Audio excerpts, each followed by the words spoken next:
Greetings, adventurers, and welcome to the Loot Goblin Marketplace. Everybody starts their tabletop role-playing journey differently. There are a ton of systems you can choose from, and even if you stick to a specific game like Dungeons & Dragons, you still have to pick an edition. Once you do that, there can be dozens of books that your Dungeon Master may allow in the game, and an infinite amount of possible homebrew options. The great news is, though, you only really need to learn just enough to operate your character well, and let the Dungeon Master play with the thousands of spells, feats, and abilities that you didn't feel like were a fit for your character. Unless, of course, you have a Dungeon Master that thinks his job is to be a drill sergeant instead of a storyteller. There are people out there who think they are pros, and will use their knowledge to beat the adventuring spirit out of each player. I don't really see how killing a new player's character over and over again is going to make them eager to learn more about the game. The great thing about tabletop games is that they can be adjusted dynamically by a skilled Dungeon Master. So when I see someone constantly throwing unbeatable encounters at the party, I feel like the person creating the encounters is the amateur and not the party that's getting steamrolled by them. Today's treasure was submitted by someone in the audience at lootgoblinstories@gmail.com, and it goes by the name Self-Proclaimed TTRPG Pro and Obnoxious Know-It-All, punishes players who don't know everything. But before I go any further, I wanted to give D&D Dice a shout out, my favorite dice shop and where half of my paycheck goes to every month. They've got a lot of options, including their original 11-piece dice sets that they call the King of Crits series. Be sure to use the code LootGoblin to support the channel at dnddice.com, or you can just click the link down in that video description and it'll be added when you check out with your favorite dice. As an edgelord myself, my favorite collections are the Plague Doctor and Blood Hunter 11-piece sets, which I use alongside their Tomb of the Lich dice tower. Anyways, back to the video. Greetings, I figured I would share my own horror story and give a bit of entertainment at my own expense to those that are willing to hear my tale of cringe. This is a story about my first few games with a group of friends, the ego battle that followed between a problem player and a pushover friend of theirs, and what would become my first experience with tabletop role-playing games. I can at least reassure you by saying that I'm currently looking to fix this, looking for groups that would like to have me watch or even join their campaign so that I can learn more about 5th edition and D&D in general, and hopefully have a much better time, as I know that there are much better times possible. I even plan to make my own campaign once I get some positive experience, so that I do not recreate the horrors that you're about to read. Before I introduce the cast of this debacle, I have to give some context to how I discovered D&D in the first place, and how I met our problem player. In high school, one of our teachers offered during lunchtime to run a TTRPG game throughout the school year with his students. It was a way for him to run a short session, easy to plan out and decompress with, that would bring young new blood to the D&D fever, and without too much risk of massively derailing from the campaign. I was so in. He ran a Dark Sun campaign within Pathfinder 2nd edition. There was this player that I became friends with while playing. He's currently my roommate, which I'll call Elo, and also one of our problem players going forward, the know-it-all of the title. He was taking part in this campaign as well, but allegedly had a few years under his belt, already playing Dungeons & Dragons 3rd edition with his dad. It showed when he played one of the most min-max characters you could think of, which we were all newbie players and didn't even know how to roll our dice yet. You can already see where this is going. Ultimately, our teacher made a fantastic effort to make the game fun for everyone, but the seemingly very easy encounters seemed to leave things to desire when it came to power level. But none of us would brood over it for long with how great of a Dungeon Master our teacher was, and how well he dismissed just how powerful Elo's character and decisions were. It was probably because of this very session that Elo asked me to join him and his friends group for a D&D campaign they were going to get going. They just needed more players for it. If only I had asked myself why this was the case before getting into this. There are about 12 people that were part of this story, but I'll only highlight the ones relevant to the story, as most of the other players were either unfortunate witnesses that quit as soon as things went dire, or simply never wanted to even step foot in the smelly pile that this was about to become. Good on them. I wish I had their wisdom stat. Huh,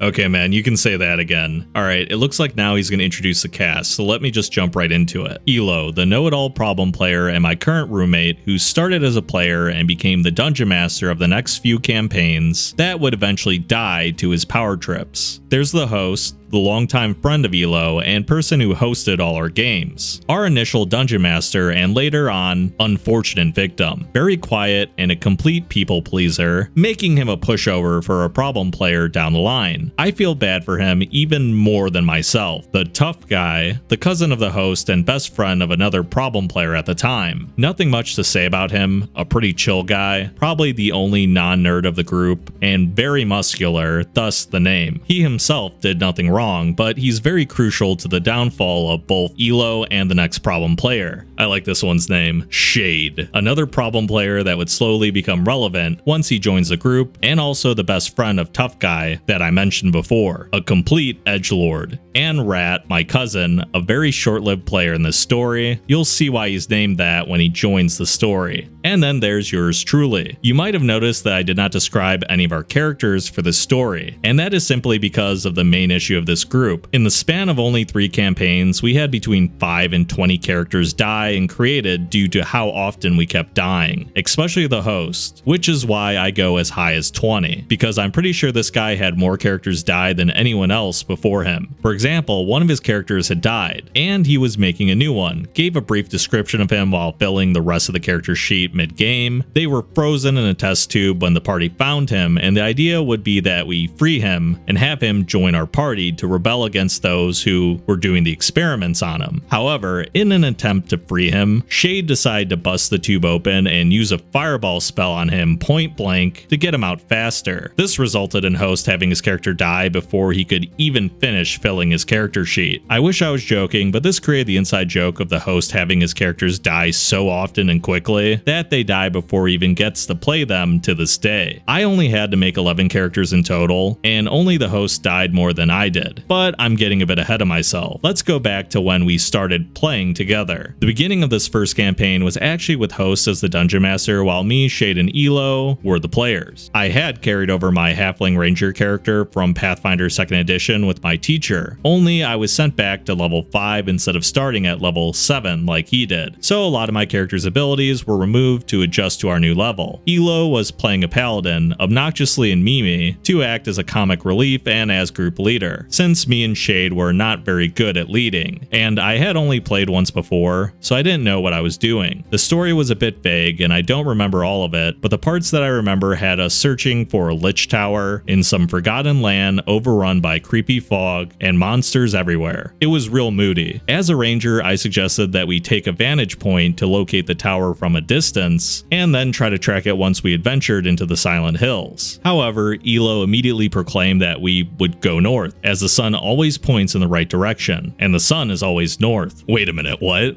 For those of you who know how this works, I did indeed quickly point out that the sun rises in the east and sets in the west, so it's only really pointing north at noon. His excuse was that, no, the sun is always slightly angled north, so it's always pointing north. His god is that of the sun, and he shall follow his god and always trust him to point him in the right direction. Before you tell me that he only said that for roleplay reasons, the next thing that came out of his mouth was, "Let me show you," as he took out his phone and Googled his argument, and proceeded to let out the most irritated groan ever. Yep, he's a that guy, and even argues out of game what his character in-game does in the middle of the session. Thankfully, Host had us quickly move on, and there was no way I would listen to this nonsense, and staying behind for him was just not an option. Honestly, it's sad that he was totally serious, because I kind of love the bit that a paladin would always go true north towards his sun god, while the ranger who actually knows how directions work would have to nudge him in the right direction, because the paladin is the de facto leader, but he doesn't know what he's doing. And that's really the problem with a lot of these stubborn problem players. You can have your character act like a total dick, as long as it's for laughs and not at the expense of the rest of the party. Him pulling out that phone, Googling it so confident, and then groaning is absolute cinema though. But I'm sure it does get old if that happens twice a session. Aside from this attempt as already being a know-it-all, this campaign was really good. We had a lot of cool moments, we were leveling up quickly, and the host was super fair with every player, though maybe a bit too fair. Once again, Elo was very strong. His smite would basically let him two-shot any enemies he wanted, and almost solo a boss. He had once again min-maxed his character to be as strong as possible, with newer players around him feeling useless. Host knew this and try to help me and Shade. I would get helped by hosts with my character to be able to catch up with Elo, given a familiar, which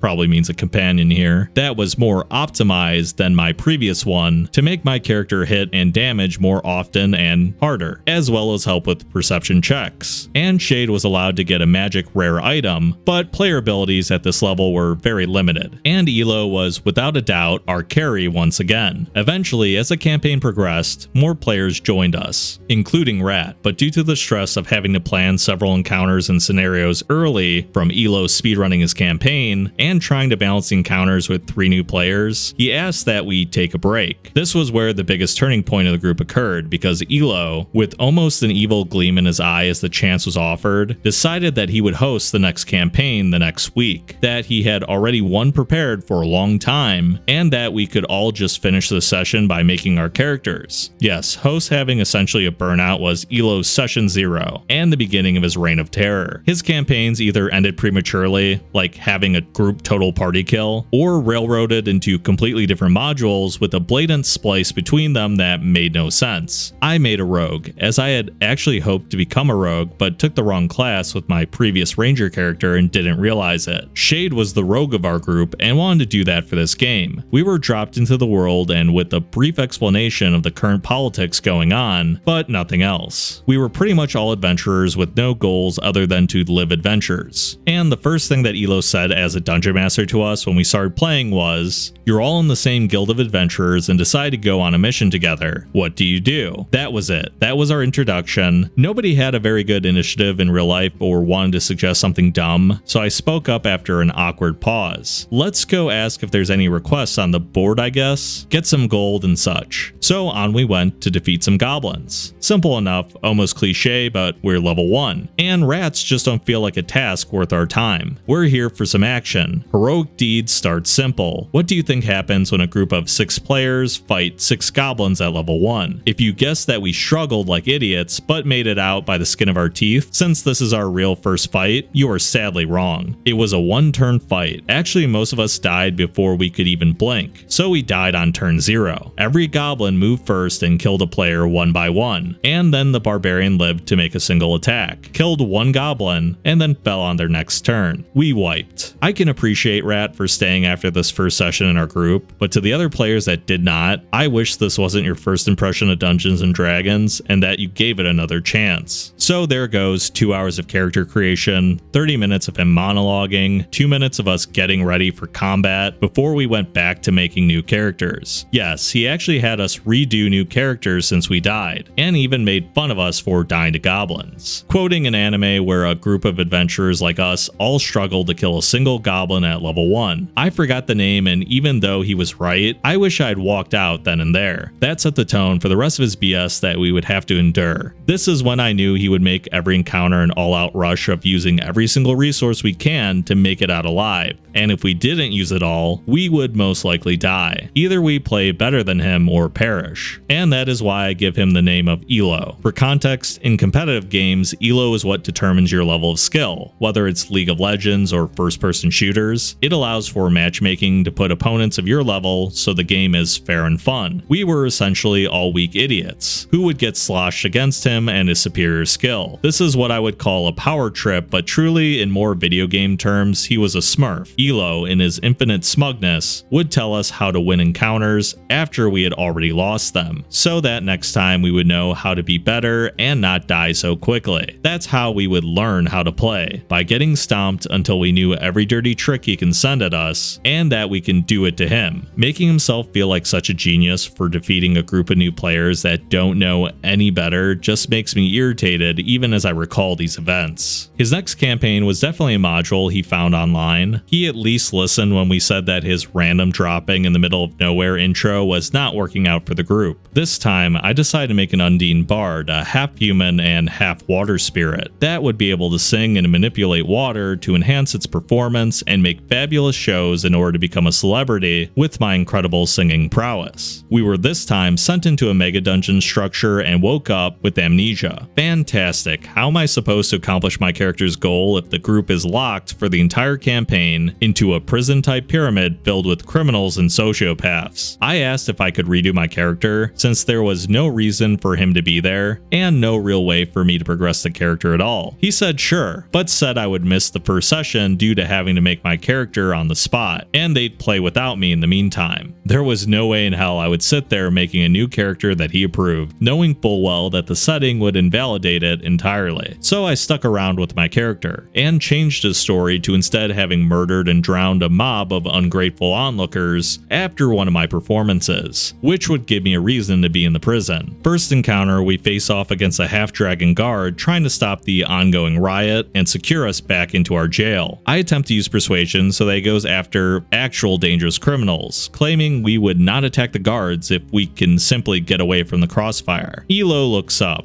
Roll persuasion. The dice are good to me, a total of 21. Okay, tell him. I start to describe how I would tell the guard. No, tell him. Say it to us as if you were him. I was confused but went ahead and spoke. Sir, please go after the more dangerous criminals. We won't, Elo laughs. He shoots you before you even finish. Do you think he has time to stand there and listen? There's a riot going on. Whether you're an apple thief or a mass murderer, you're a prisoner and you escape, so he shoots you. I stood in disbelief as my persuasion roll meant nothing to him. Nothing, at least, unless I have the charisma in real life to actually persuade him. Well, he rolls initiative and goes first. I get shot again and die. Great. Those are some rough back-to-back campaign starts. I could almost forgive him for the goblins, just because maybe he didn't realize they were going to do so much damage, and he's a new dungeon master, so he doesn't know how to back himself out of a bad situation. But it's very clear here, after the second encounter, he just likes giving surprise attacks to his minions, and he doesn't care if you get one shot or two shot before you can do anything. And that's super frustrating. Sadly, it doesn't seem like it's going to get any better from here, and based on how the story's going, that's 2 total party kills. So if there's 5 party members, that's already 10 kills. I definitely understand now why you said that 5 was the lowest amount of kills, because there's probably at least 5 total party wipes over the course of the story. Alright, let's see if the third time's the charm. I rolled a monk for the next part of this campaign, a pacifist that only fought in self-defense, and had been wrongly arrested and put inside the pyramid. Since charisma stats had to be also played out in real life, and I didn't know enough about the game and creatures to make it so I had intelligence stats to know things,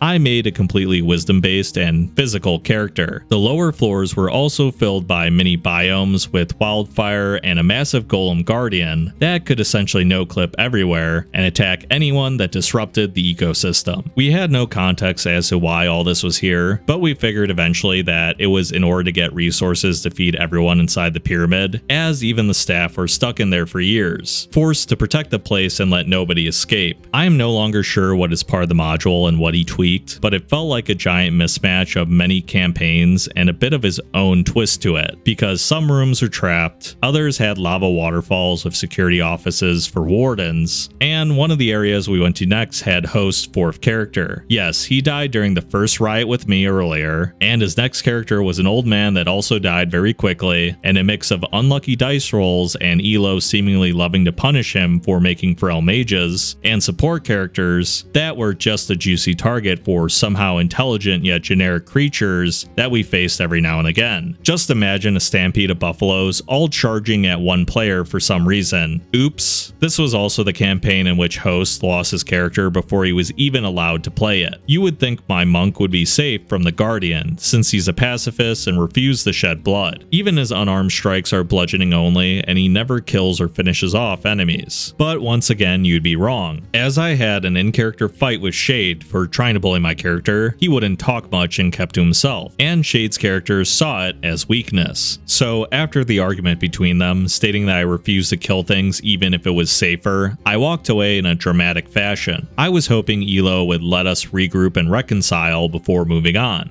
Nope, split the group equals suffer. He makes my monk fight a monster alone that he had set up for our whole group. I get grappled into the river and drown. Just like that. I was fed up with being curb stomped and confronted Elo about how he plans his encounters, and how every time there is an encounter, we need to use everything the whole group has to make it out alive, with barely any HP left. His reason was that we had a healer, so even if we live at 1 HP, we are fine.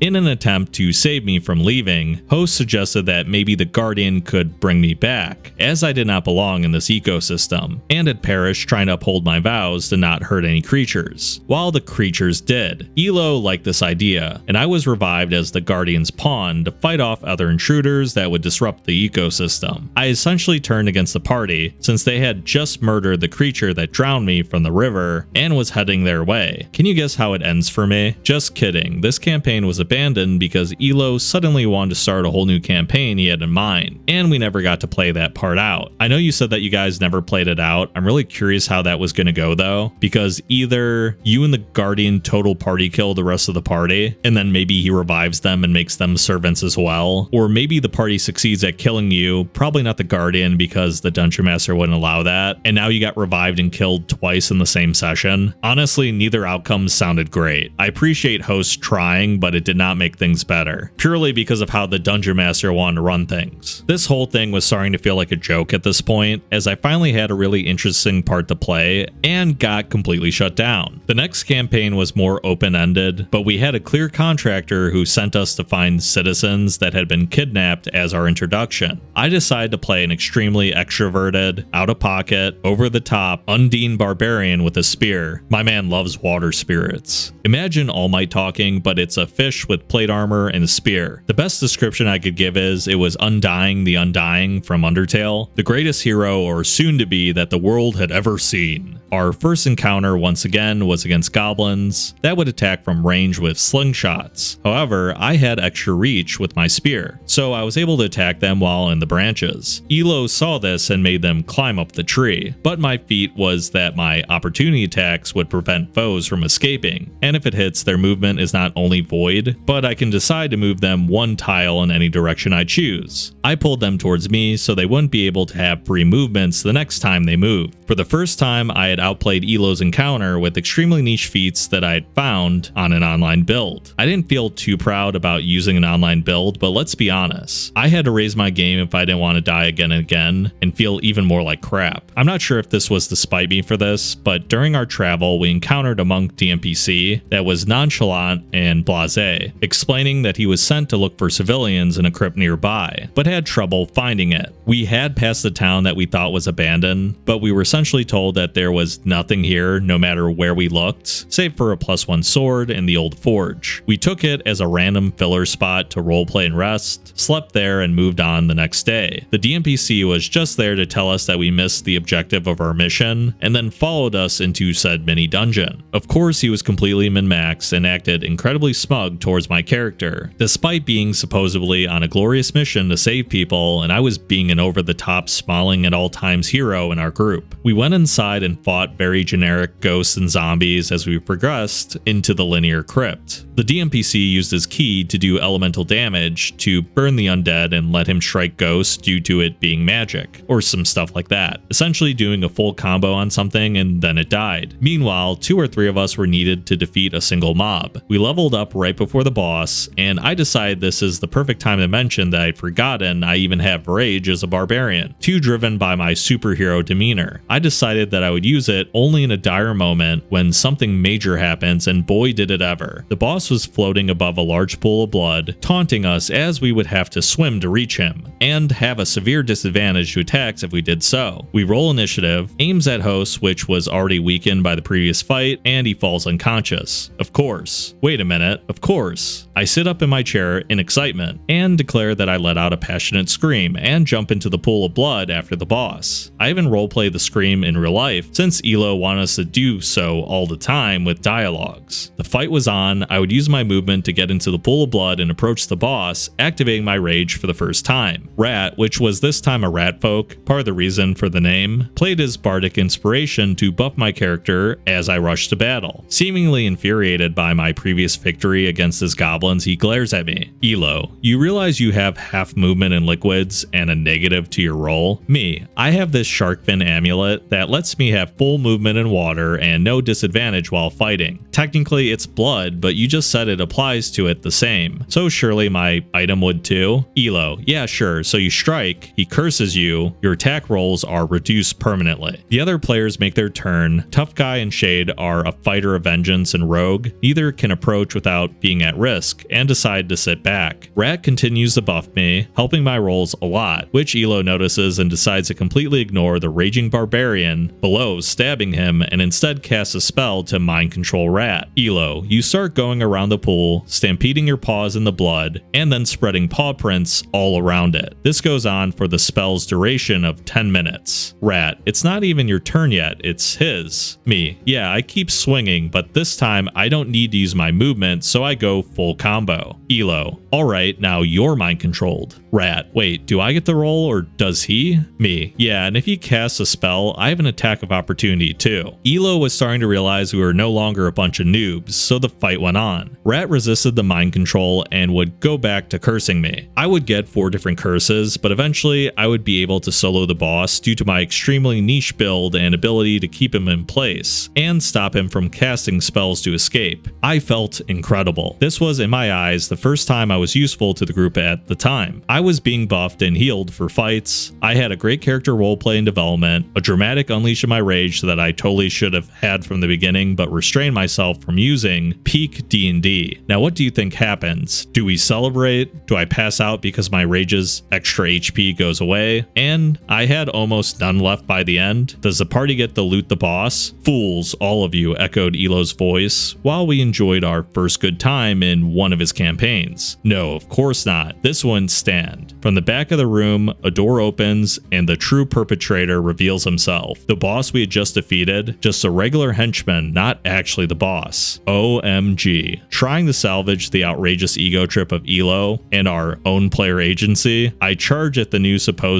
big bad evil guy, and he says, you get tossed into the pool of blood by a force blast. You fall unconscious, no rolls, nothing, just a cutscene. With my character unconscious and the rest of the party watching the whole thing play out, the DMPC monk approaches the big bad evil guy and challenges him to a duel, after which Elo describes himself at this point, walking towards him and the door closing behind him, leaving the group in the other room with my unconscious character and our player agency and accomplishments promptly robbed. At this point, I was no longer happy about any of our games. The more I played, the more I felt like Elo simply refused that his players were good at the game. If we weren't noobs anymore, he would railroad us, make impossible bosses, create new ones, and act like we never did anything, and then laugh at us for getting the whole thing wrong. He later revealed that his monk would become a boss fight down the line, but we never saw this far into the campaign. Very few other moments were worth mentioning, but here's a quick montage of those I actually remember. Obviously, I'm going to go on and read what this montage is, but I feel like we've all seen enough here, right? This right here is actually a perfect example of how to notice if someone is just being tough on you or if they're being genuinely unfair. That goblin encounter, for example, the first time you faced goblins, you guys got crushed. He showed you some tricks, you learned from it, got a niche build that's really good at positioning, and now suddenly he can't cheap shot you with his goblins and the man's absolutely pissed. You carry that same build into a boss encounter where the boss still has positional advantage. You play it smart, you play to your strengths, your team backs you, and instead of being rewarded for once because you guys were smart out the gate, he DM rafts you and then lets his DMPC have the magic moment against the boss. Is there a chance that there was always going to be an extra boss behind the door that was bigger and badder than the one you beat? Maybe, but I do think there's a really fair chance that you absolutely wrecked what was supposed to be the big bad evil guy, so you just copy and pasted him in another room, made him like a foot taller, and when the guy walked in, did a deep voice and said, I'm the real boss here, and just hoped that you all bought it, which is really sad if that's the case. Sadly, I've seen too many dungeon masters that play like Elo. You're basically playing creative mode while everyone else is playing survival. It's not impressive when you completely wipe out the party because you control everything about it besides the character sheets. And if you're going to keep throwing out free mind controls, I guess you even control that. If you're going to play everyone at the table, at a certain point, the rest of the party should just pack up and go home because clearly you have it covered by yourself. I will never get that mentality. Now let's do the quick montage. Another player sinks behind an NPC and wants to say a cool quote for the funny factor before cutting him down, but Elo requires that he says the cool quote in real life. Then he berates him for not knowing what to say that would be cool enough and denies him the quote and just just makes him attack without saying anything so he doesn't ruin the surprise attack with cringe one-liners. Hey buddy, this is D&D. You gotta let him do the cringe one-liner. Also, Rat became fed up with the BS of Elo and was found turning his dice when reading the results because otherwise they were just unfair even with good rolls. And he wanted to have fun again in a way. I can't excuse his actions, but I understand his frustration. Cheating was the only thing that led to Elo kicking a player out, but we found out later that he hated Rat anyway. You know, normally I'm a little harsher on people cheating dice rolls, but I kind of almost get it. This guy is so brutal that you have to basically have an 18 or higher to not instantly get shafted every encounter. And this Dungeon Master is so anti-fun, I can't get over the fact that he denied someone a one-liner because it wasn't cool enough. Just let these poor people have some amount of fun. They're literally cheating dice rolls now just so they don't have to suffer anymore. One of my other friends came and played a single session, only to have his alchemist character being too strong due to his stink bombs, making enemies skip a turn in an AoE, and Elo decides to make encounters immune to it, or have no sense of smell to avoid it entirely. He never came back after that single session, smelling the BS after losing his stink bombs. And then there was the last time we played. I was using a half-orc barbarian that wished to become a dragon as his end goal, because he wanted to be the strongest of all orcs and prove to them he was worthy.